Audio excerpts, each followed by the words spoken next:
Hi, it's Scott. ROCKFILE back with another podcast review. Going to talk about Warner Brothers' 4K edition of the 1971 film Dirty Harry. I grew up in a household that was a big fan of Clint Eastwood, movies like that, the westerns, the police actions, you name it. And this was early part of my life, even though I was probably a little young to watch it. The $4 million movie went on to make $36 million back in the day, so it was a huge hit in 1971. Directed by Don Siegel, stars Clint Eastwood. Harry Gardino, also John Vernon is in this, the guy from Animal House. It's interesting to see him in here. And Andrew Robinson, it was Andy Robinson back in the day. This movie plays a whole lot better than I remembered it. I used to have a Blu-ray set of all the Dirty Harry movies, and I lost it in one of the moves, and I haven't really wanted to replace it. And when they put out Dirty Harry in 4K last year, I skipped on the Steelbook and really skipped on the release. I'm like, is it going to look that much better? Is it going to sound that much better? Well, a couple months ago, the Groove was running a 2 or 3 for $30 sale. So you could pick 3 Warner Brothers movies for $10 each. I needed one more to complete the order, so Dirty Harry, let's throw it in there. Then I realized that Dirty Harry not only had HDR, but had Dolby Atmos. They have upgraded this 1971 into Dolby Atmos, this 1971 film. So not really top of my list to watch. I really wasn't expecting a whole lot. I really haven't read reviews of it. So I popped it in, and I was blown away. Not only is it an incredible looking 4K of a 1971 film, not only is the Dolby Atmos really good, but there's a stack of extras, including some new stuff on there that go into pretty good depth, and it's all on one 4K disc. Didn't get the Steelbook. Kind of upset now that I see how great it is. You get a plain Warner Brothers case, you get the digital copy in there, and the 4K. But man, this movie looks great. 1971, obviously, there's some grain, and there were some of the darker scenes were grainier than others. But all in all, I thought it looked really great. There's a lot of outdoor stuff in the city.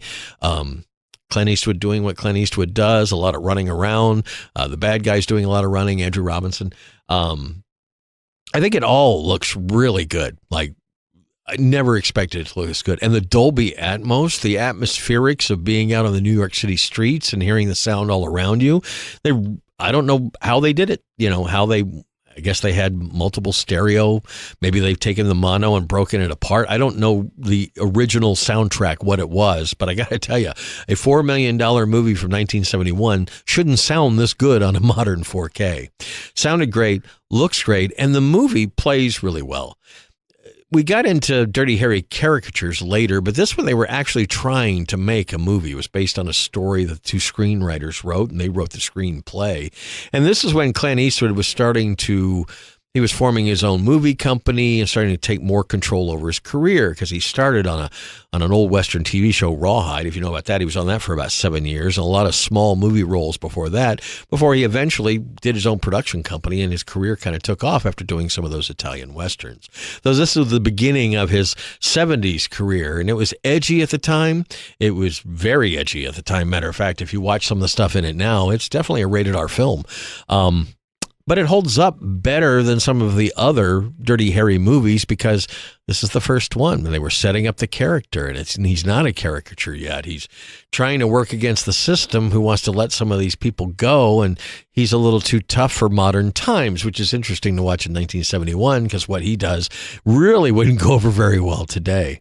There's a great scene towards the beginning of the movie where he sees a robbery about to happen. He knows it's going to happen, but he's at lunch, so he gets the restaurant owner to call 911 and tell the cops to get there. Well, before they can get there, the robbery starts happening, so he walks outside, still clutching his hamburger, pulls out his gun, hamburger in one hand, gun in the other, starts shooting at people, and finishes eating his lunch. This is the kind of cop he was. He really didn't want to get involved, but he's not going to let him get away. It plays out with this killer who's he's putting things in the newspaper. He has a name, the local government is trying to keep him from killing other people. He's a little bit nuts, and he asks for things that they really can't do. And it all plays out until basically Clint Eastwood has to, you know what, screw you guys, I'm going to go take care of this guy. And he does. I thought the movie was great by today's standards. It holds up really well. It's about an hour and 40 minutes and didn't overstay its welcome. There's some great set pieces, some great action. Matter of fact, the last 45 minutes, it just turns into a straight up chase action movie.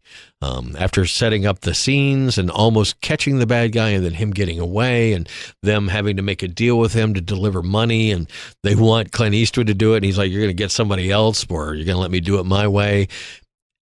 I just thought after my holding the rest of the Dirty Harry movies in my mind, I didn't remember this one being so grounded and realistic.